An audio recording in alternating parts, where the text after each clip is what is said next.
All right, good morning. How's everybody doing this morning? Good. All right. Can you hear me? Yes, sir. All right, great. For those that don't know, I'm Colonel Jim Kraske, Chief of the Test Support Division. And on behalf of Colonel Tadero, our commander at AEDC, and the American Society of Military Comptrollers, I'd like to thank you for attending the POWMIA Remembrance Walk. Our honored guests, who you will hear from later on in the program, are families of two Air Force officers that became MIA during the Vietnam War. Our first speaker will be Mr. Charles Burkhart III. He's the son of Charles Burkhart II, assigned to the 13th Bomber Squadron. Colonel Burkhart was a pilot who did not return from a night mission over Laos on June 13, 1966. Following him will be Mrs. Joanne Shirley. She's the sister of Major Bobby Jones, assigned to the 432nd Tactical Reconnaissance Wings Hospital, which was part of 7th Air Force in Korea. Major Jones went missing on November 28, 1972. Major Jones is the only flight surgeon missing from the Vietnam War. So without further ado, I'm going to introduce Mr. Doug Yurchik, who will be your MC for today's event.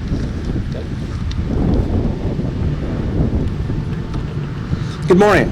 My name is Douglas Yurchik, and it is my honor and privilege to be your Masters of Ceremony this morning. Will you please silence your cell phones, stand and remove your caps for the posting of the colors by the AEDC Honor Guard, the singing of the National Anthem by Miss Denise Counts, and the MIA Table Ceremony.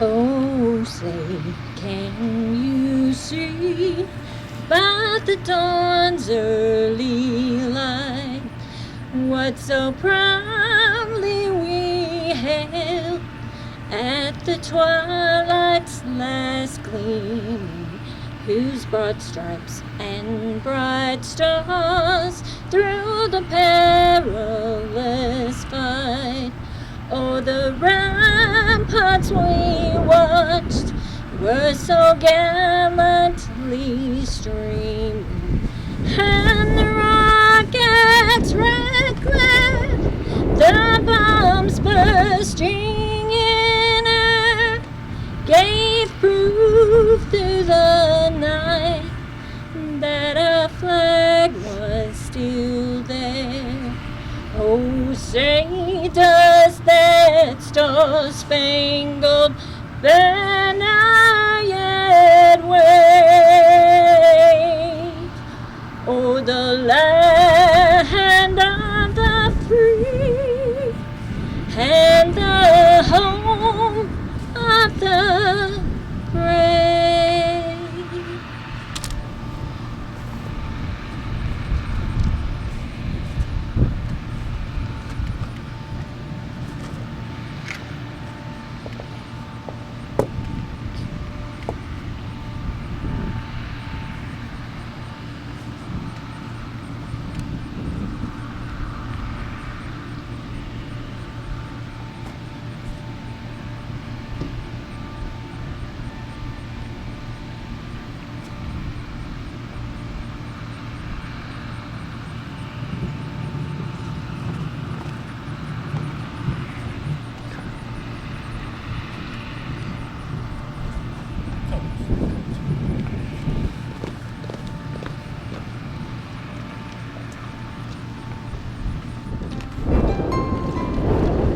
As you came here today, you may have noticed the table.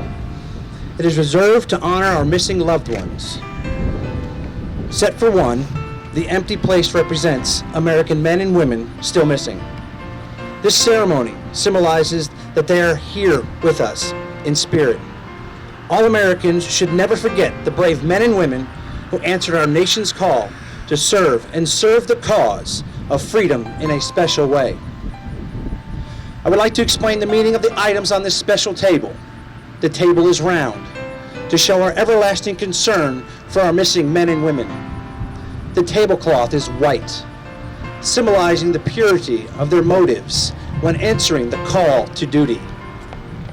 The single rose displayed in the vase reminds us of the life of each of the missing and the loved ones and friends of these Americans who keep the faith, awaiting answers. The vase is tied with a yellow ribbon, a symbol of our continued determination to account for our missing. A slice of lemon on the plate is to remind us of the bitter fate of those captured and missing in a foreign land. A pinch of salt symbolizes the tears endured by those missing and their families who seek answers. The glass is inverted to symbolize their inability to share today's toast. The chair is empty. They are missing. Please stand if you have a beverage, raise it in a toast to honor American POW, MIAs, and to success of our efforts to account for them.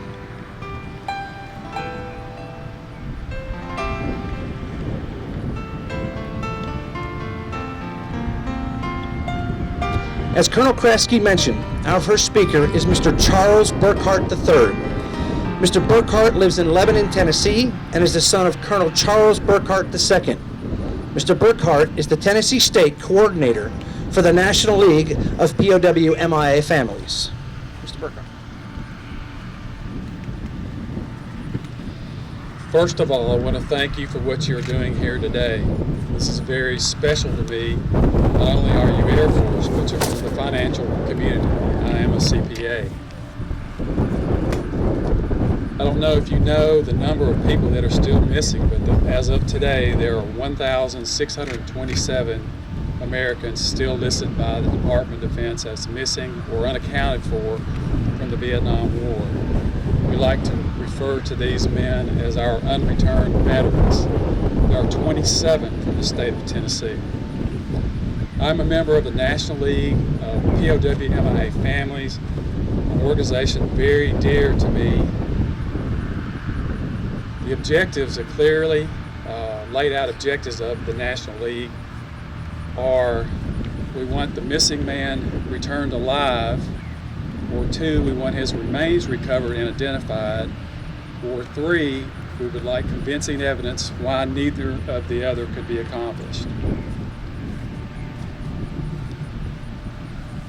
We work jointly with an organization called DPAA, which stands for Defense POW MIA Accounting Agency, in the mission of full accounting for our loved ones. I would like for you to know there are many dedicated, caring, and determined people in both of these organizations working hard to try to find these missing men. This Friday, the President has declared National POW MIA Recognition Day. It is a day we are to honor all of our POWs, all of our returned POWs, and to renew our commitment for full accounting for all of the soldiers still missing in action. Further, the Governor of Tennessee has declared this Friday through next Thursday as POW MIA Week in the state of Tennessee, acknowledging the sacrifices of its citizens. I would like to tell you about my father. He was a member of the 13th Bomb Squadron in Vietnam, affectionately called the Devil's Own Grim Reapers. He flew the B-57, which carried a number of weapons. It carried bombs in the bomb bay. It carried air-to-ground rockets on the wings, and it had either 20 millimeter or 50 caliber machine guns in the wings. The airplane was used as troop support and also to slow the movement of supplies and men south down the Ho Chi Minh Trail. Frequently these missions were at night, and they were not a bomber in the traditional sense. They did a lot of dive bombing missions where they would dive from about 6,000 down to about 1,500 feet, drop their bombs, and pull out with about a 5G dive. On June the 13th, 1966, my father left on his last mission. And hearing the national anthem today, one of the things that I always do, I attend a lot of sporting events, is the national anthem is played.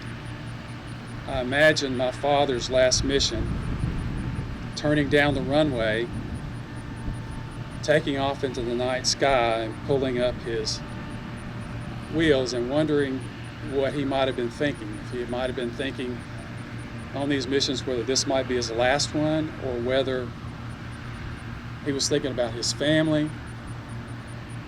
But as it turns out, this was his last mission. There were three B-57s that departed Da Nang that night at 1 o'clock in the morning. And about 1:50 in the morning, one of the pilots in the other airplanes noticed an orange flash behind him and to the right. Their actual target was in the southern part of North Vietnam, but they were over Laos at the time. It was a very stormy night. Visibility was less than half a mile with lightning strikes. And at the time, the pilot said he thought that it was just a lightning strike.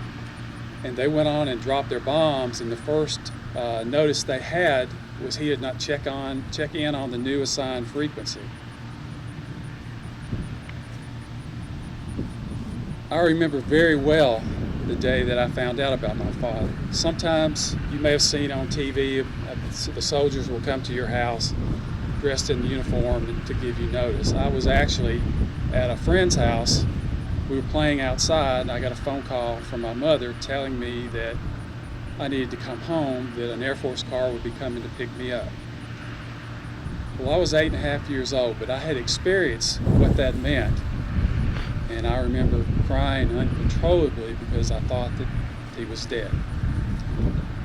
When we got home, we learned that, in fact, they didn't know exactly where he was, that flying at night, he didn't give any indication he was having trouble. So what happened to him must have been sudden and violent because he did not radio anyone. Remember, the flight was at 1 o'clock in the morning. If you go through that morning and into the night, later in that evening, a C-130 flying over the area heard a short beeper signal that was repeated, and then they didn't hear it again. We don't know if that was from my father, but I remember being somewhat relieved. You understand, an 8.5-year-old son, my father was about 6'3", and he was a larger-than-life figure to me. He could fly airplanes, drive boats. He was a very active athlete. It seemed like he could do anything that a young boy would look up to. So I felt like my father was stronger and faster, and he would hide, and we would get him back. But over the years, we really received very little information about him.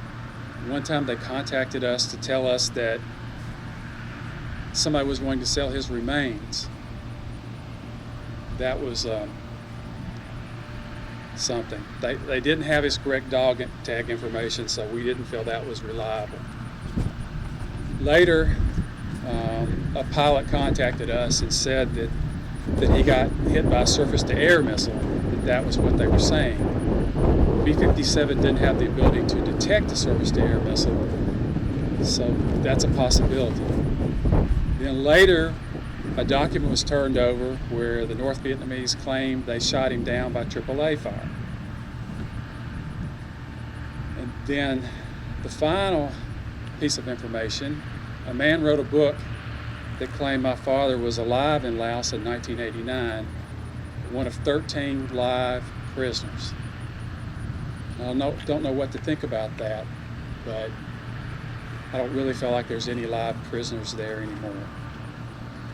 We didn't have a ceremony for my father. We always felt like that someday we would find him. Flying at night in a storm, they just don't know exactly where his plane went down. About 2 years ago, we had a ceremony in Arlington where we put up a marker for him. And had a full military honors ceremony. As you can imagine, we didn't have him. We didn't have a burial site. We didn't have anything, and so the market at Arlington was really something special for us. We hope someday that they will find him. I've not given up hope. Through the National League, I have gotten to talk to soldiers in the field that are actually doing the excavation work, and I have a comfort that they're working very hard on these unresolved cases. I hope someday that you hear on TV that remains are recovered from time to time. I hope someday that Colonel Charles W. Burkhart will be there. We will find his remains, and he will be brought back to this country that he loved. He certainly deserves that. Thank you.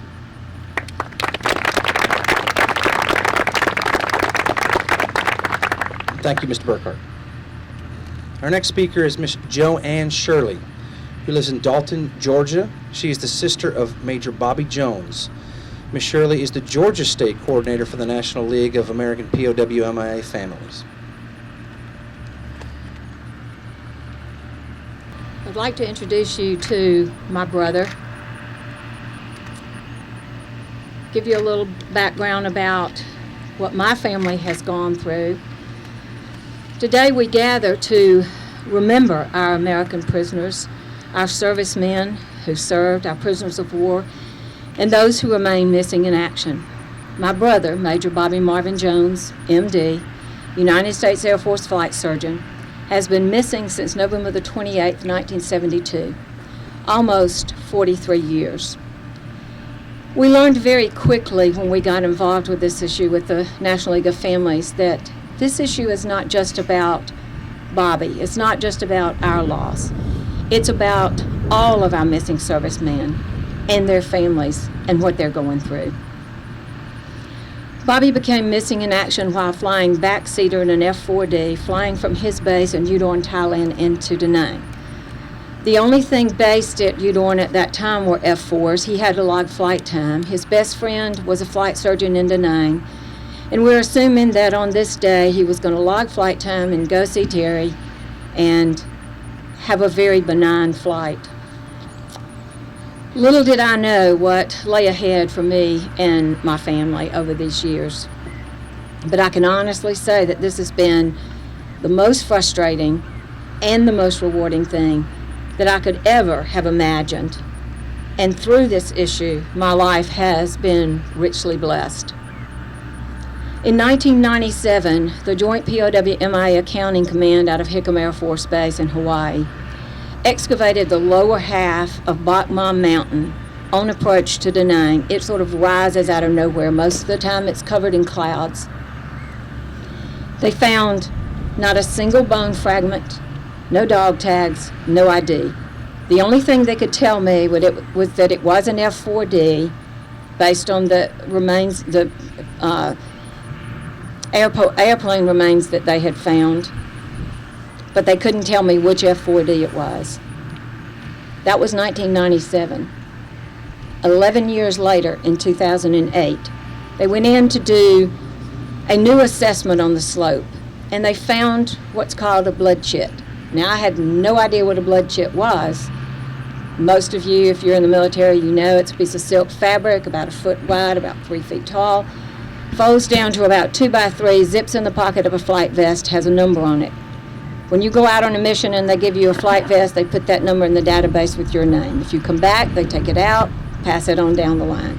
If you don't come back, that number stays correlated to you.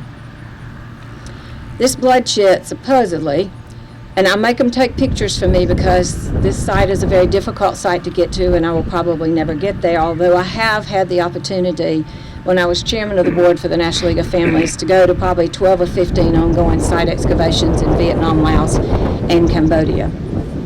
This blood chit, silk fabric, fully exposed to the elements for 36 years.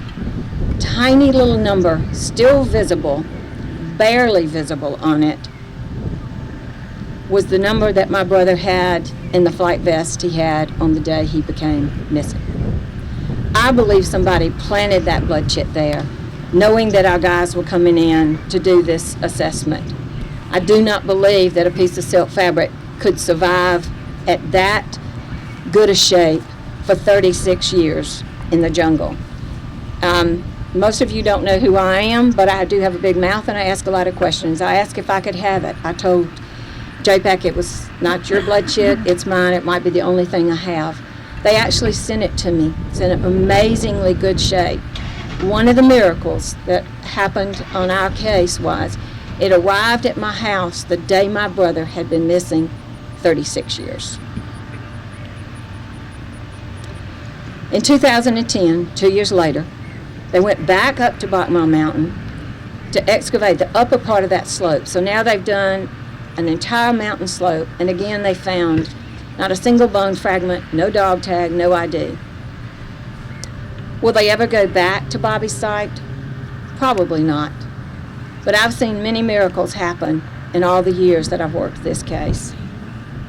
To date, we still have, now process this number, over 83,000 Americans missing and unaccounted for from World War II to present day.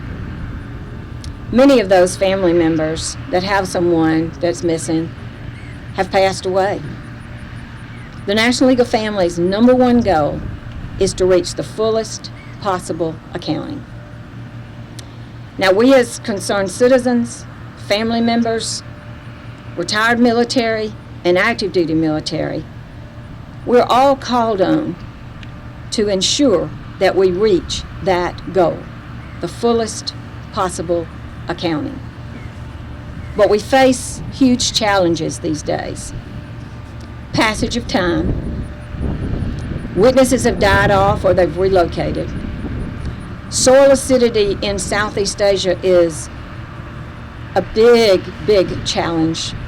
We've gone down to maybe 4 or 5 years now, or the soil acidity will erode away bones. You can go to a known grave site and there won't be anything there. So our time is very limited. Another challenge is development with population increase, expanding into war zone areas where they're disturbing those sites that we need to get to. A lot of apathy in this country. Let's just move on. It's not a big deal. A lot of complacency. And a challenge with diplomatic relationships with Vietnam, Laos, and Cambodia. Accountability is really struggling. The U.S. government has cut our manpower. They've cut our funding. But they've increased the mandate. We average about 65 cases, World War II to present day, a year. Now Congress has mandated we do 200. That looks good, that sounds good, but you've cut all our resources to be able to make that a reality. It's not realistic. And the most of that is due to the lack of government support. Together, we can make a difference. The families can't achieve the fullest possible accounting alone. We need your help. We need your support. We need programs like this to spread the message. So what I ask you today is, what are you willing to do? Help us with public awareness? That's key. Fundraising for the League. That's key. This is the first organization of its kind. Now Korea and World War II have also gotten organized. But we set this process in place. Wear a POWMIA bracelet and pray for that soldier and his family every single day. Help us spread our message as wide and as full as possible. It's pretty easy to ignore the fate of 83,000 Americans, and it's easy to find excuses to not be involved. I love this comment by Colin Powell. He once said, "The best message for overcoming obstacles is the team method."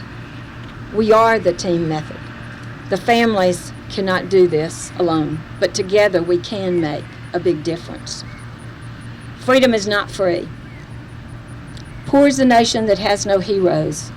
Shameful is the one that having them forgets. The most devastating day in my life was November the 28th, 1972.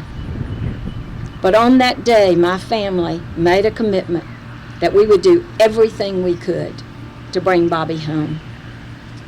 We've been determined that his loss will not be in vain. Trying times are times for trying even harder. Dying for freedom is not the worst that could happen, but being forgotten is. Through these 43 years, God has been my sustainer. Matthew 28:20 says, "Remember, I am with you always." Without him, I could not have done this. Bobby, my brother, has been my motivator. My family, I've had an amazing support from my family. They are my support system. And hope is what keeps me focused. I thank you all for being here today, for remembering our POWs and our missing in action. God bless America. Thank you.